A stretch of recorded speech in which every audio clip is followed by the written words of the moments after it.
Katharine Hepburn and the secret she never spoke Hollywood had a way of remembering the wrong things. It remembered the gowns, the awards, the scandals, the rivalries. It remembered the sharp quotes delivered at press conferences and the dazzling entrances beneath chandeliers. It remembered who won and who lost, who rose and who faded.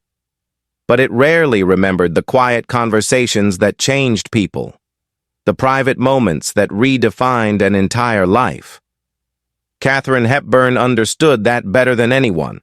By 1965, she had already become something larger than a woman. She was a force. She had fought studios, critics, gossip columnists, even audiences. She had endured being labeled box office poison and had rebuilt herself through sheer defiance. She had loved fiercely, guarded fiercely, lived fiercely. And she did not apologize for ambition. She did not soften herself for comfort. She stood upright in a town that preferred its women agreeable. And yet, for all her strength, there was one thing she never spoke of publicly. Not to journalists, not to historians, not even in her carefully controlled interviews decades later.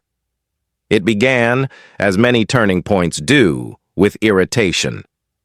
George Cukor's mansion glowed that April night in 1965, the kind of curated glamour only old Hollywood could produce. Crystal glasses caught light like captured stars. Laughter floated in practiced waves. People smiled with calculation. The old guard watched the new generation cautiously. The new generation watched the old guard with hunger. Katharine stood near the fireplace, posture immaculate, observing. And then, Dean Martin arrived. Late, naturally. Effortless, naturally. A drink in hand before he crossed the threshold, half-smile already in place, eyes hooded with that familiar, almost lazy charm. He did not stride into rooms, he drifted, as if nothing could trouble him, as if the world were an amusing inconvenience. Katharine felt her jaw tighten. She had watched him for years, on television, in film, at events, always the same. The slouch, the glass, the suggestion of intoxication that made audiences lean closer, unsure whether he was brilliant or reckless. She knew better. She had seen Rio Bravo. She had seen flashes in his dramatic performances, moments so precise and restrained they betrayed something far deeper than buffoonery. There was intelligence in him, timing that could not be faked, a presence that most actors spent lifetimes chasing, and he squandered it. To her, though, that was the real sin. Not mediocrity. She could tolerate mediocrity, but wasted capacity offended her on a moral level. When he drifted close, smiling at someone's joke, she stepped forward. "Mr. Martin." Her voice did not rise. It did not need to. It cut cleanly through the air. He turned, polite, unbothered. "Miss Hepburn." His tone was pleasant, detached, untouchable. "I have a question," she said, studying him directly. "Do you ever tire of insulting your own talent?" The room shifted. Conversations faltered. He blinked once. "That's a new one." "I'm not here to flatter you," she continued evenly. "I'm here to understand why a man capable of subtlety insists on presenting himself as a caricature." He did not retreat. He did not bristle. That was what unsettled her. Instead, he said, "That's because caricatures are easier to love." It was not what she expected. There was no joke attached, no wink. Something in his eyes had sharpened. The crowd lingered, pretending not to listen. "You're capable of far more," she pressed. "Why choose less?" He tilted his head slightly, studying her with quiet attention. And for the first time she sensed not laziness, but calculation. Not indifference, but containment. "Why do you assume it's less?" he asked. "Because it's safer," she said immediately. And that was when something shifted. He smiled faintly. "Yes," he replied. "Exactly." The honesty disarmed her. The room felt smaller. "Safer than what?" she demanded. "Safer than being seen." The words were not dramatic. They were not delivered for effect. They were simply placed between them like an object too heavy to ignore. She gestured toward the library. "Walk with me." They left the room under 1,000 silent assumptions. Inside the library, the noise dulled to a distant murmur. Lamps cast low golden light across shelves lined with unread spines.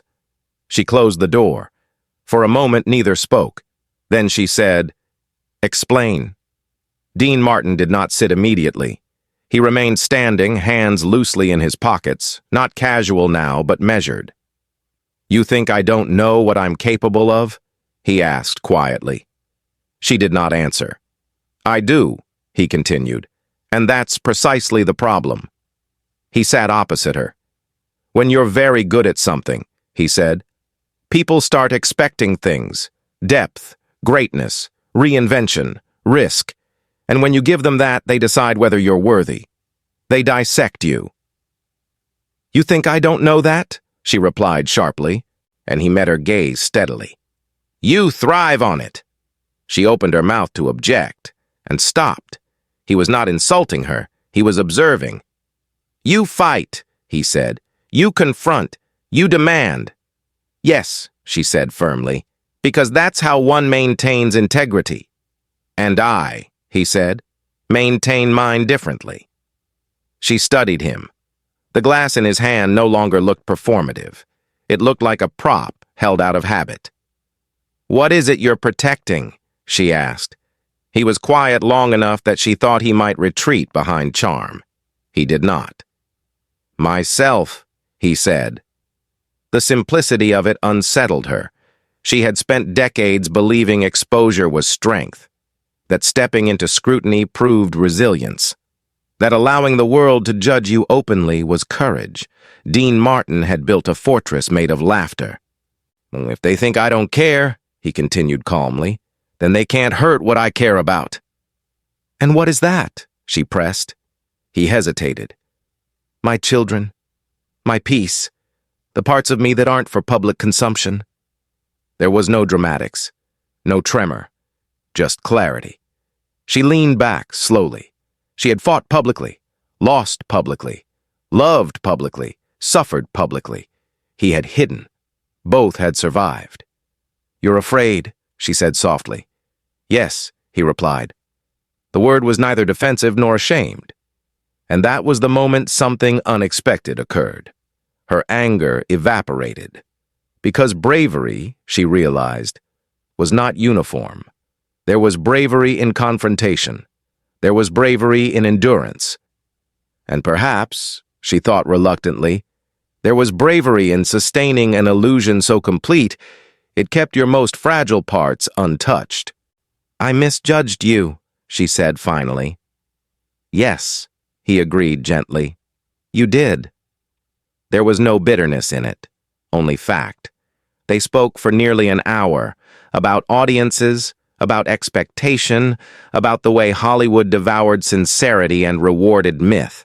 She admitted that her fierceness had cost her friendships. He admitted that his detachment had cost him intimacy. Neither style was superior. They were simply different masks worn in the same war. When they returned to the party, nothing outward had changed. He resumed his relaxed demeanor. She resumed her formidable posture. But something invisible had shifted. That night, Katharine Hepburn realized she had been wrong about one thing. Dean Martin was not wasting his talent. He was rationing it. And over the next 40 years, she would carry that understanding quietly. She would never describe the full conversation, never quote his confession, never betray the vulnerability he had entrusted to her, because she recognized something sacred in it. In a town built on exposure, he had trusted her with what he hid, and that, she decided, would remain between them. That was the beginning of the secret. The letter she never sent. The party ended the way Hollywood parties always did, slowly, reluctantly, with laughter that grew thinner as the night deepened and the alcohol settled into reflection. Guests drifted down the long driveway beneath the hush of eucalyptus trees. Engines turned over, doors closed. The lights in George Cukor's mansion dimmed one by one. By the time Katharine Hepburn's car curved down the hill toward Sunset Boulevard, the glitter had already begun dissolving into memory. She sat upright in the back seat, gloves folded neatly in her lap, eyes fixed on nothing in particular.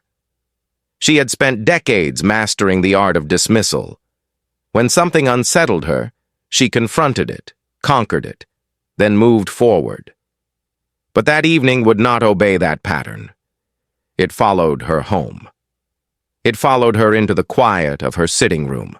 It followed her even after she removed her earrings and stood before the mirror, studying the woman who had built a reputation on fearlessness. She had accused him of cowardice. The word replayed in her mind with uncomfortable clarity. She had spoken it publicly, forcefully, with the certainty of someone who believed she stood on moral high ground. Yet in the privacy of the library, when the performance had fallen away, she had seen something that complicated everything. And Dean Martin had not flinched when she called him safe. He had not defended himself with anger. He had simply agreed. Yes, it's safer. She had expected denial. She had expected wit. What she received instead was confession without drama. And that quiet honesty lingered with her more stubbornly than any theatrical retort could have. Katharine moved to her writing desk. It was an old habit when something refused to settle. She wrote. Not for publication, not for preservation, for clarity. Words on paper had a way of revealing the truths pride tried to conceal. She pulled a sheet from the drawer, dipped her pen in ink, and began. "Dear Mr. Martin," she wrote, then paused. She disliked the formality immediately.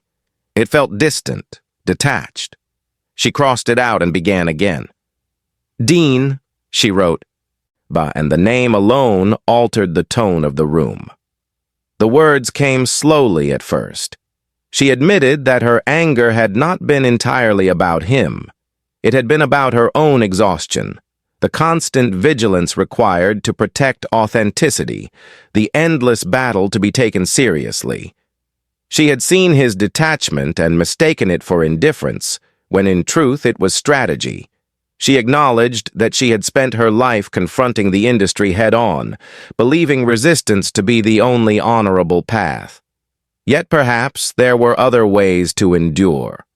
She did not romanticize his approach. She did not absolve him. She simply recognized it. "You are not hiding because you lack courage," she wrote. "You are hiding because you have chosen what to preserve." The sentence surprised her. She sat back, rereading what she had written. There was vulnerability in admitting that she might have misunderstood someone so publicly. Katharine Hepburn was not known for second guesses. She was known for certainty. But the longer she sat with the pen hovering above the page, the more she recognized a truth she had never articulated before. Bravery was not singular. It did not wear one costume. It did not always roar. Sometimes it endured quietly, sustaining an image for decades so that the private self remained untouched by the appetites of strangers. She thought of Spencer Tracy, the only person who had ever seen past her own carefully constructed armor. With him, she had been softer, less vigilant. He had understood that her fierceness was partly protection, and she realized now that perhaps Dean Martin's ease functioned the same way. Different posture, same purpose. But she continued writing, acknowledging that the industry had shaped them both in opposing directions. She had responded by becoming sharper, louder, impossible to ignore.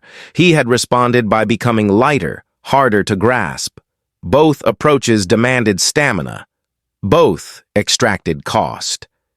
The letter grew longer than she intended.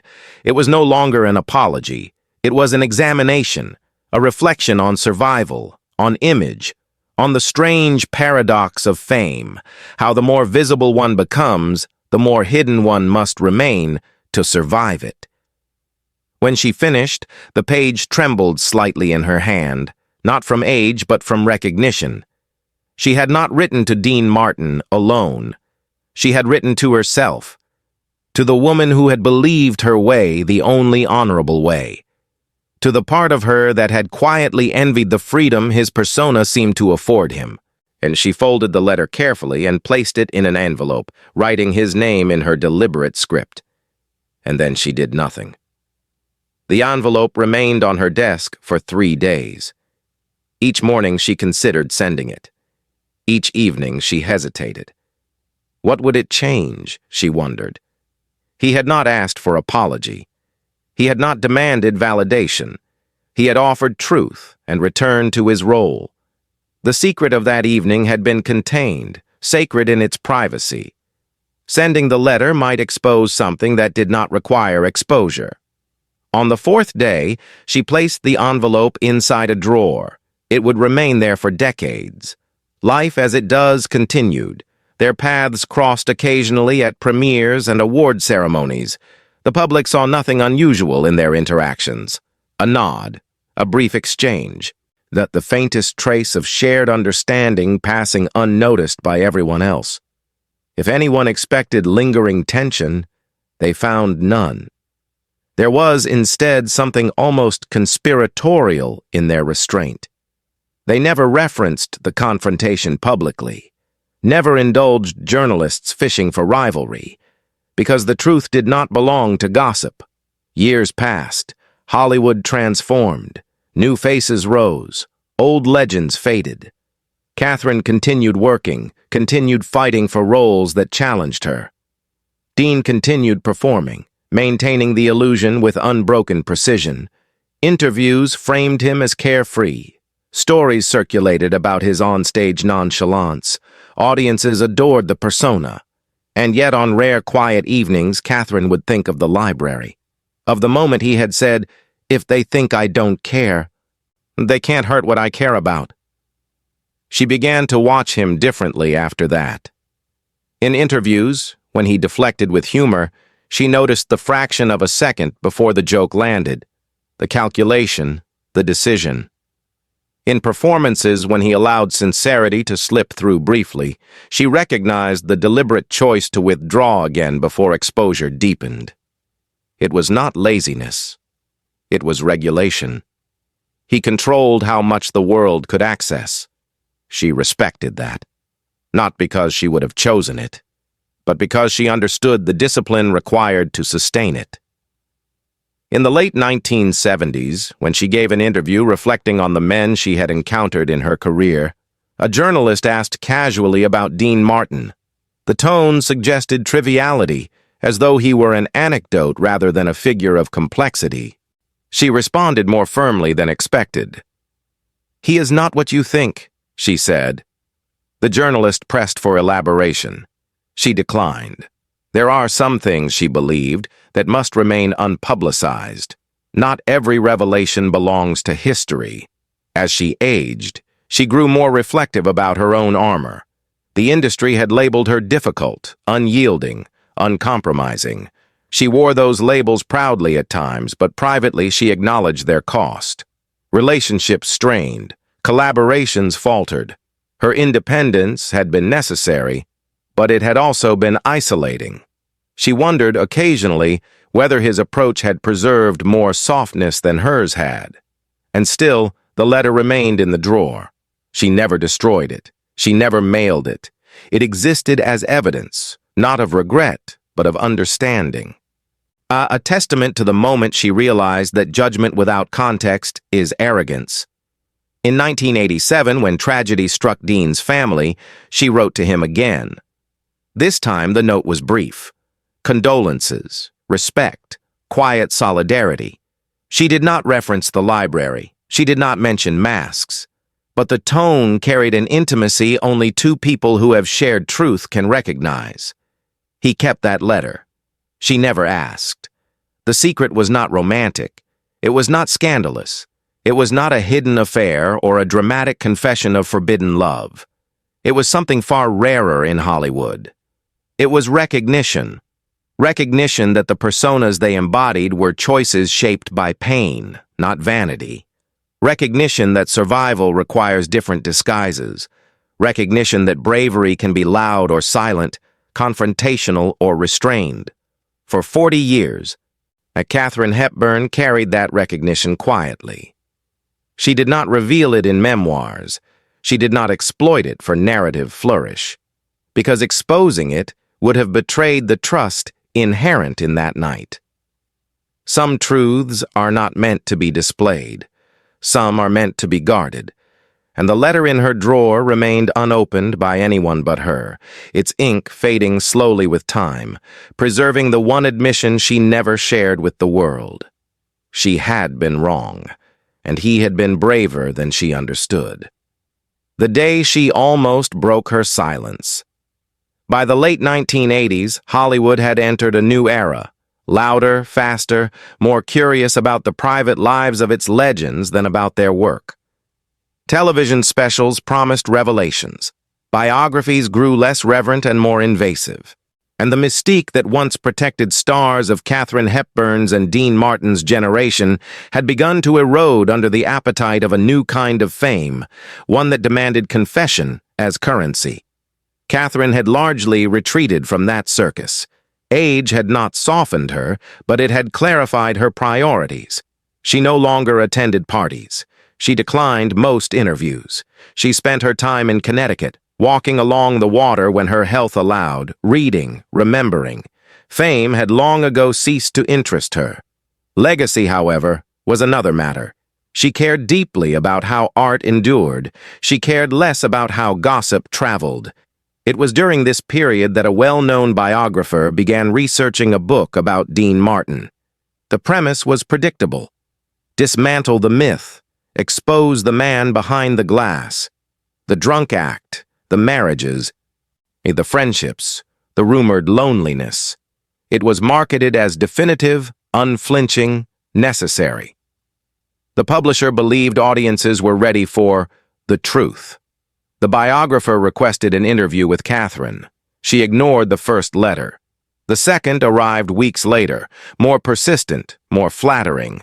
It framed her as a key witness to a pivotal confrontation decades earlier, an infamous Hollywood party where she had publicly chastised Dean Martin. The writer had heard whispers that something significant had occurred behind closed doors afterward. He suggested that her account could correct the narrative. He assured her that her voice would bring dignity and complexity to the story. She read the letter twice. Correct the narrative. The phrase unsettled her. For years, and the story had existed in fragments, an anecdote told at dinners, a footnote in industry gossip. Katharine Hepburn once called Dean Martin a disgrace at a party. That was the version that circulated. It painted her as severe and him as unfazed. It preserved the surface conflict but erased the private reconciliation. She had never corrected it, because correcting it required revealing what he had entrusted to her. The biographer telephoned next. Her housekeeper informed him she was unavailable. He called again the following week. Persistence often worked in Hollywood. Katharine had once admired tenacity. Now she found it tiresome. Yet the idea lingered. She knew how history distorted nuance. She had seen friends reduced to caricatures by writers hungry for sensationalism. She had watched Spencer Tracy's complexities flattened into convenient narratives. If she remained silent, would Dean's truth be lost beneath assumption? Would the world remember him only as the man who pretended not to care? The temptation to speak was not born of ego. It was born of protection. One afternoon, as rain tapped lightly against her windows, she removed the old letter from her drawer. The ink had faded slightly, but the words were intact. She reread the lines in which she admitted her misjudgment. She traced the sentence about survival strategies with her fingertip. The letter was not sentimental. It was sharp, reflective, honest. She imagined what would happen if she shared its contents publicly. The biographer would include it as evidence of Dean's vulnerability. Readers would analyze it. Critics would interpret it. Headlines would reduce it to a single quote. The sacred privacy of that library conversation would become material. She closed her eyes. 40 years earlier, Dean had told her something without theatrics. He had not sought sympathy. He had not asked her to champion him. He had simply trusted her with context, and she had recognized that trust. Breaking her silence now might reshape public perception. It might elevate him in the eyes of those who misunderstood his choices. But it would also betray the unspoken agreement that some truths remain between two people. The phone rang again. This time, she answered. The biographer's voice carried enthusiasm barely disguised as reverence. He spoke of cultural significance, of preserving history accurately, of giving audiences the depth they deserved. And he referenced their confrontation directly, citing witnesses who described her attack as merciless. He asked whether she regretted her words, whether Dean had responded defensively, whether reconciliation occurred. She listened without interruption. When he finished, she responded slowly. "You are asking me to confirm something that belongs to another person's dignity," she said. "That is not mine to distribute." There was a pause on the line. He pivoted quickly, reframing the request as an opportunity to honor Dean's complexity. Surely she, as someone who valued authenticity, would want the full truth represented. She smiled faintly at the irony. Authenticity does not always require exposure. "You misunderstand," she replied. "Truth and publicity are not synonyms." He pressed further, suggesting that withholding information might allow misinterpretation to persist. That silence can distort as much as revelation. She considered that carefully. He was not entirely wrong. Silence can indeed distort, but so can disclosure without consent. "Dean Martin chose what the public saw," she said finally. "It is not my place to choose differently for him." The conversation ended politely, though neither felt satisfied. The biographer would proceed without her. The book would be written with other sources. Speculation would fill the spaces she refused to illuminate. For several days afterward, she wrestled with the decision. She had almost spoken, almost allowed the world to glimpse the wounded man beneath the mask. But she knew that doing so would serve her need for correction more than it would serve him. And she remembered something he had said that night in the library. "If they think I don't care, they can't hurt what I care about." By preserving his privacy, she was honoring that philosophy. The book was published the following year.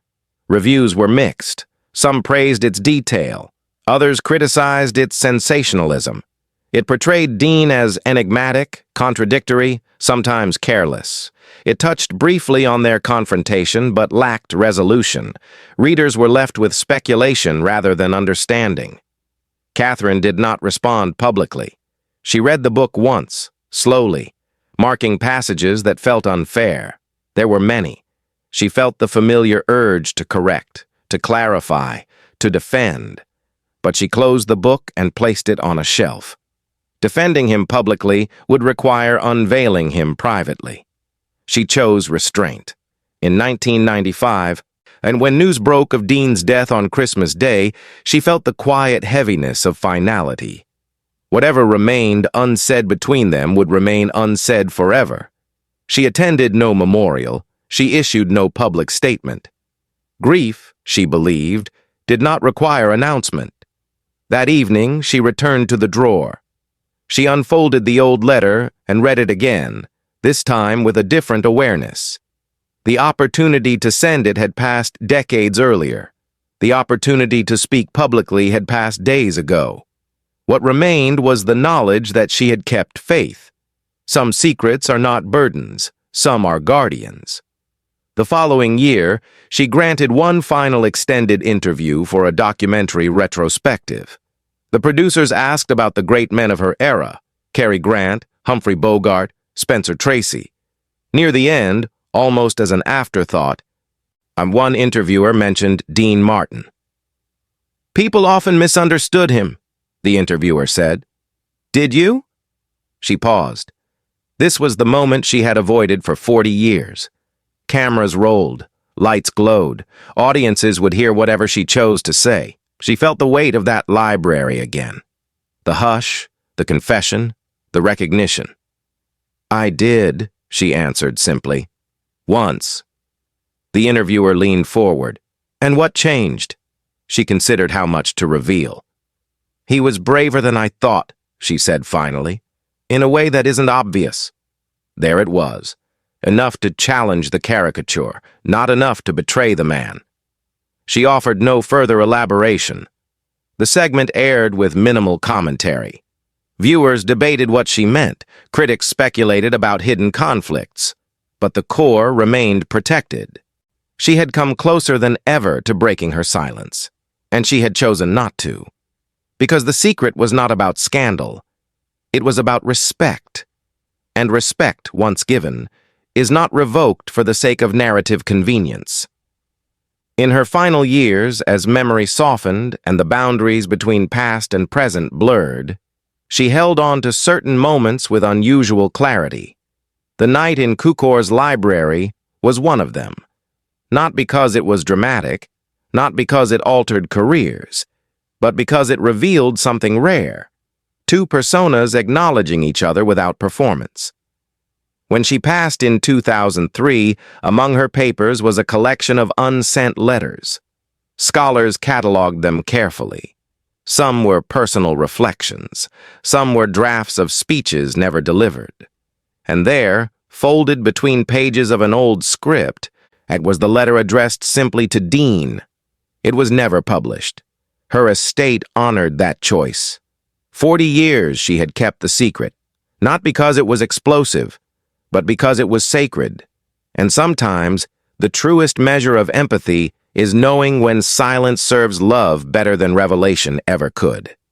The truth, she carried to the end. By the time Katharine Hepburn reached her 90s, memory had become selective, but not in the way people expect. She did not forget the faces that mattered. She did not forget the moments that cut deep enough to rearrange the architecture of her thinking. What she forgot were trivial conversations, names of minor directors, the order of awards and premieres. What remained intact were the moments when her certainty cracked and something gentler slipped through. The night in George Cukor's library remained one of those moments, preserved not in detail but in feeling. The quiet honesty, the unexpected humility, the recognition of a fellow survivor who had chosen camouflage over combat.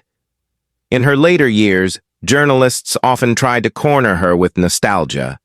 They wanted grand declarations about the golden age of Hollywood. They wanted drama, scandal, romantic confession. She gave them very little. She had long ago learned that public memory is a stage set, painted, arranged, rearranged, and she had no interest in contributing props to someone else's production. Yet privately, when she spoke to her small circle of confidants, she occasionally referenced Dean Martin not with exasperation, as she once had, but with a kind of reflective admiration that surprised even her. He understood something most of us never did, she once told a longtime friend while sitting by the window overlooking Long Island Sound. He understood that not every battle needs to be fought publicly. The friend assumed she was referring to his reputation for avoiding confrontation, for sidestepping industry politics. But Katharine shook her head. "No, I mean something deeper than that. He chose a persona and never allowed the world to dictate how he should dismantle it. That takes discipline. People mistake it for laziness." She had built her life on confrontation. When studios dismissed her as box office poison, she responded with The Philadelphia Story. When critics questioned her independence, she sharpened it. When gossip columns speculated about her private life, she defied them through refusal. Her armor was steel, forged in defiance. Dean's armor was velvet, soft, inviting, impossible to grasp. For decades, she had believed steel superior. It was harder, it cut cleaner, it did not bend. But steel also corrodes, and she had felt the corrosion in the quiet moments when applause faded and loneliness pressed close. She had often wondered whether Dean's approach had cost him less in the long run. He did not engage critics. He did not defend the drunken persona or explain it. He let audiences believe what entertained them. He accepted misunderstanding as the price of safety. In that library years earlier, he had confessed that being underestimated was liberating. If people expected nothing, they could not demand your soul. That truth lingered with her in ways she never anticipated. As she aged, she noticed that the fierceness people admired had begun to feel heavy, not false, but exhausting. She had spent a lifetime proving she could not be diminished. But what if the proving itself had been a mask? Dean had once told her that perfectionism and indifference were cousins, two strategies born from the same fear of exposure. She had resisted the comparison at first. Now she understood it more clearly. Both strategies controlled perception. Both shielded vulnerability. The difference was style. One autumn afternoon, years after Dean's passing, she asked her housekeeper to retrieve a box from the attic. It contained letters, programs, faded photographs, artifacts of a long career. At the bottom lay the envelope bearing Dean's handwriting from a brief note he had sent months after their confrontation. It was simple. No drama. In no philosophical elaboration, just gratitude for her willingness to listen and a wry comment about the absurdity of Hollywood parties. She read it again, slowly. There was no hidden confession in the note itself. The confession had occurred in the silence between them that night. What she had preserved for 40 years was not a scandal, but a revelation about courage disguised as ease. She realized something then that she had never articulated. Keeping his secret had altered her. It had softened her judgments in subsequent years. When she encountered younger actors who hid behind arrogance or flippancy, she no longer attacked immediately.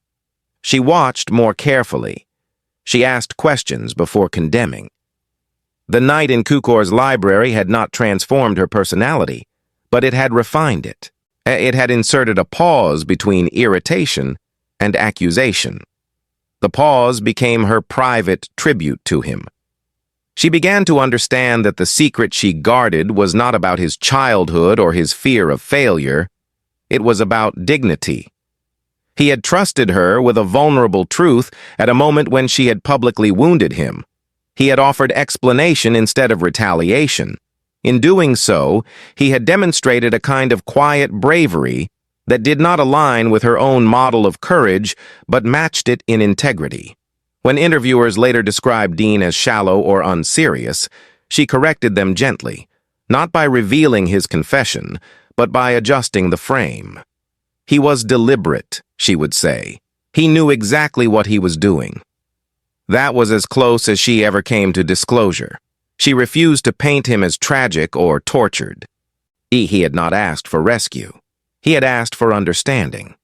In the final months of her life, when visitors grew fewer and days stretched long and contemplative, she spent time reflecting not on triumphs, but on relationships that had shifted her perspective. Spencer Tracy remained central, of course, but Dean's name surfaced in her thoughts more often than she expected, not because of romance, there had been none, but because of the lesson embedded in that singular conversation. She had entered the library convinced she was confronting cowardice. She had left recognizing a different form of strength. Shortly before her passing, a young theater student wrote to her asking for advice about navigating criticism. The letter spoke of fear of being dismissed, fear of being misunderstood, fear of not living up to expectation. Katharine dictated her reply slowly, voice trembling but mind steady. She advised the student to cultivate self-knowledge before cultivating reputation. She urged him to choose his battles carefully and to remember that public personas are tools, not identities. She did not mention Dean by name, but the spirit of his philosophy threaded through every sentence.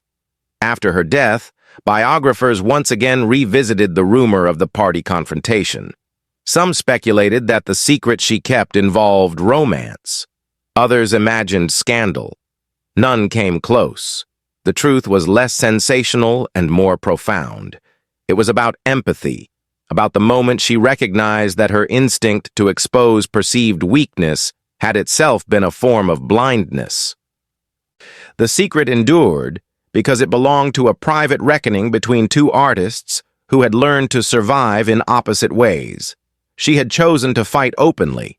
He had chosen to shield quietly. Neither method was superior. Both exacted a cost.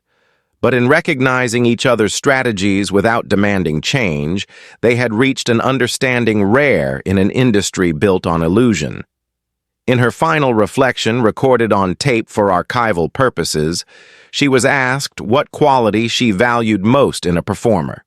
She did not hesitate. "Restraint," she said. The interviewer seemed surprised. He expected passion or discipline. She clarified. "Restraint is knowing what not to reveal. It's respecting the boundary between performance and self. Without restraint, art becomes confession for the sake of spectacle. With restraint, it becomes deliberate." She never explained where she had learned that distinction, but those who listened carefully might have sensed its origin. Dean Martin died with the world largely believing in the persona he had crafted. Katharine Hepburn died knowing that beneath that persona was a man who understood the cost of exposure and chose his armor carefully. She did not dismantle it for him. She did not correct every misinterpretation. She honored the choice.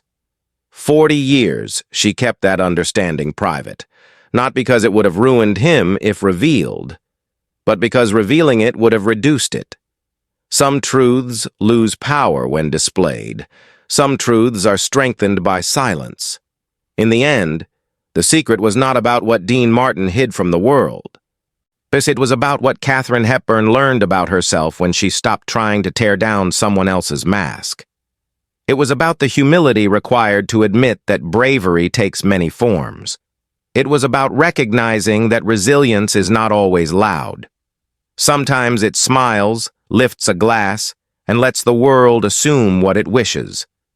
She carried that realization to the end of her life, and in carrying it, she ensured that the quiet dignity of that night in the library remained untouched by gossip, untouched by interpretation, untouched by time. Because some legacies are not built on revelation. They are built on respect.